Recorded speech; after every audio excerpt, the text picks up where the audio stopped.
Hello everyone, welcome to my channel. দেখো, আজকের এই ক্লাসে আমরা আরেকটা এক্সপ্রেশন নিয়ে কথা বলবো। আমরা যদি কোনো জিনিস কিনি বা কোনো জিনিস আমাদের কাছে থাকে নতুন, সেটা আমরা কি বলি যে এই জিনিসটা অনেক দিন ধরে টিকে থাকবে বা এই জিনিসটা অনেক দিন হবে। দেখো এখানে বাক্যগুলো কি আছে, এই গাড়িটা অনেক দিন ধরে চলবে, এই এসিটা দীর্ঘদিন ধরে চলবে, বা এখানে নিচে মোবাইলটা অনেক দিন ধরে টিকে থাকবে। এই যে অনেক দিন ধরে চলবে, অনেক দিন ধরে টিকে থাকবে, এই বিষয়টা যখন আমরা দেখব তখন আমরা কি করবো, ইংলিশে লিখবো last for a long time. Long time কি লিখবো, এই যে ফ্রেজটা ব্যবহার করবো কি, last for a long time. Last for a long time, অনেক দিন ধরে চলবে বা দীর্ঘদিন ধরে চলবে বা অনেক দিন ধরে টিকে থাকবে, এই বিষয়টার জন্য কি করব, last for a long time. প্রত্যেকবার আমরা কি করব, বাক্যের ক্ষেত্রে ব্যবহার করব যখন এই এক্সপ্রেশন আমরা দেখব। দেখো, আমাদের একটা জিনিস মনে রাখতে হবে, প্রত্যেকটা এক্সপ্রেশন আমরা যখন কথা বলবো আমরা একটু যদি বুঝে নিই যে এর ইংলিশে কি হবে, কোন ফ্রেজটা ব্যবহার হতে পারে বা কোন ইংলিশটা ব্যবহার হতে হবে, এগুলো যদি আমরা একটু বুঝে নিই তাহলে কি আমরা বাংলাতে ডেইলি লাইফে যে কথা বলি সেগুলো ইংলিশেও বলতে পারবো। আমাদের কি করতে হবে না, বলা প্র্যাকটিস করতে হবে। আমরা যদি অনবরত বলা প্র্যাকটিস করি তাহলে কি হবে, ইংলিশে ইমপ্রুভ হতে বাধ্য। শুধু একটা কথা মনে রাখতে হবে, প্র্যাকটিস করতে হবে, প্র্যাকটিসের বিকল্প কিছু নেই। দেখো এই বাক্যটা কি আছে, প্রথমে আমরা কি করবো, সাবজেক্ট ব্যবহার করব। এই গাড়িটা, দিস কার, এই গাড়িটা দিস কার অনেক দিন ধরে চলবে, এটা তো ফিউচারে আছে, তাহলে এটা বসানোর আগে আমরা কি করব, উইল ব্যবহার করব। অর্থাৎ যখন ফিউচার বা ভবিষ্যতে বোঝায় তখন আমরা শ্যাল বা উইলের মধ্যে যে কোনো একটা আনি। Will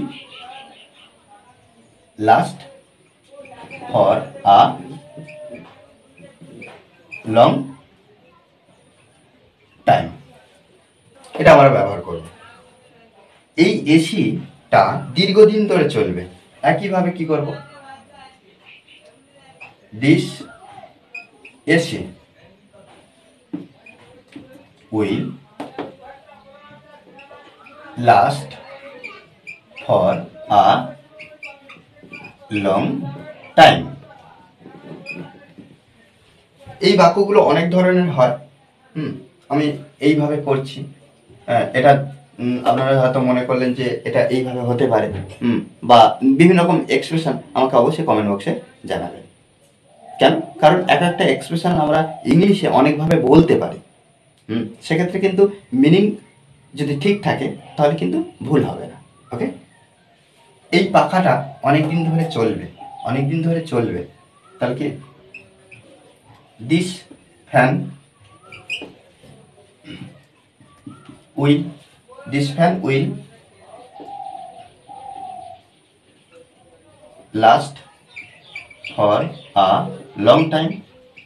long time, okay. এই মোবাইলটা অনেক দিন ধরে টিকে থাকবে বা দীর্ঘদিন ধরে টিকে থাকবে, এটা লিখতে পারি, this mobile, this mobile will, this mobile will last for a long time. Okay, দেখো এইভাবে কিন্তু আমাদের অনবরত প্র্যাকটিস করতে হবে, প্র্যাকটিসের বিকল্প নেই। আমরা যত এই ধরনের এক্সপ্রেশন নিয়ে শিখবো তত আমরা কি করব না, সেগুলো ইংলিশে বলতে পারবো। ওকে, আর এই ক্লাসটি যদি ভালো লাগে অবশ্যই লাইক কমেন্ট শেয়ার, আর যারা আমার যদি এই চ্যানেলটি সাবস্ক্রাইব করেননি তারা অবশ্যই চ্যানেলটি সাবস্ক্রাইব করে পাশে থাকবেন। Okay, thank for watching this video.